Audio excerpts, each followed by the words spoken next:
Welcome to DNP India. चीनी विदेश मंत्री से 2 घंटे तक मुलाकात चली, जिसमें भारत ने दो टूक कहा कि संप्रभुता और क्षेत्रीय अखंडता से समझौता नहीं किया जाएगा। विदेश सचिव ने कहा, हमने 1962 भारत चीन युद्ध के बाद इस तरह की स्थिति कभी नहीं देखी। पहली बार पिछले 40 वर्षों में सैनिकों की जान गई है। उन्होंने कहा कि भारत चीन की वास्तविक नियंत्रण रेखा पर एक तरफा कार्रवाई का फैक्ट्स बदलने की कोशिश चीन पीएलए के द्वारा की गई है।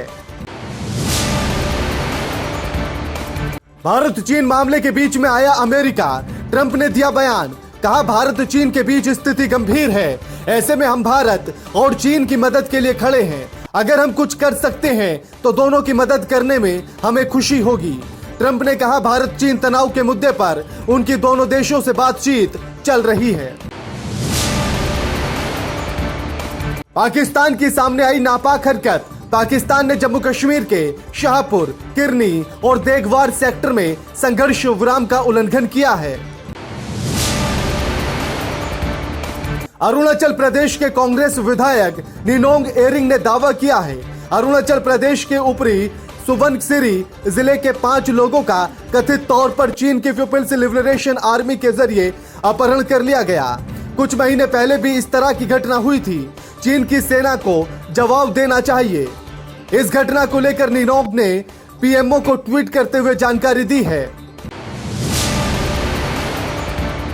सर्वपल्ली राधाकृष्णन की आज जयंती। शिक्षक दिवस के रूप में मनाते हैं जयंती।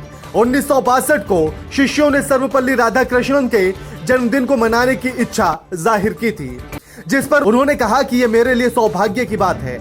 मेरा जन्मदिन शिक्षक दिवस के रूप में मनाया जाएगा।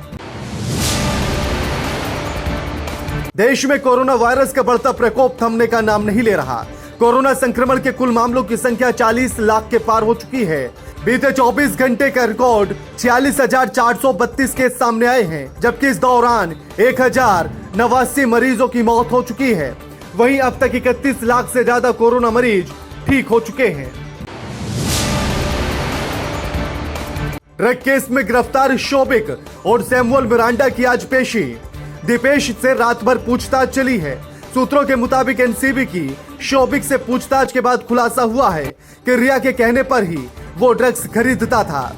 ऐसे में अब रिया को भी समन भेजने की तैयारी चल रही है।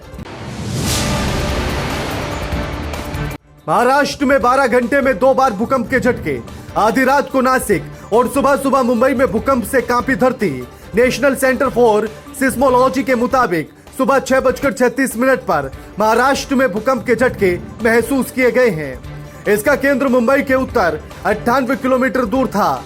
रिएक्टर स्केल पर भूकंप की तीव्रता 2.7 मापी गई है। संजय राउत को कंगना का करारा जवाब, कहा कि डंके की चोट पर कहती हूं, मैं मराठा हूं, मेरा क्या बिगाड़ लोगे। कंगना ने ट्वीट कर लिखा, किसी के बाप का महाराष्ट्र नहीं है, महाराष्ट्र उसी का है जिसने मराठी गौरव को प्रतिष्ठित किया है। और मैं डंके की चोट पर कहती हूं, हां मैं मराठा हूं। बिग बॉस 13 की कंटेस्टेंट रह चुकी पंजाबी एक्ट्रेस शहनाज गिल ने अपने आप में शॉकिंग बदलाव किए हैं।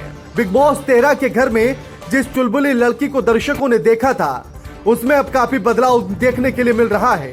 नई लुक में ग्लैमरस नजर आ रही है Shehnaaz Gill. Photo social media पर बड़ी ही तेजी के साथ वायरल हो रहा है।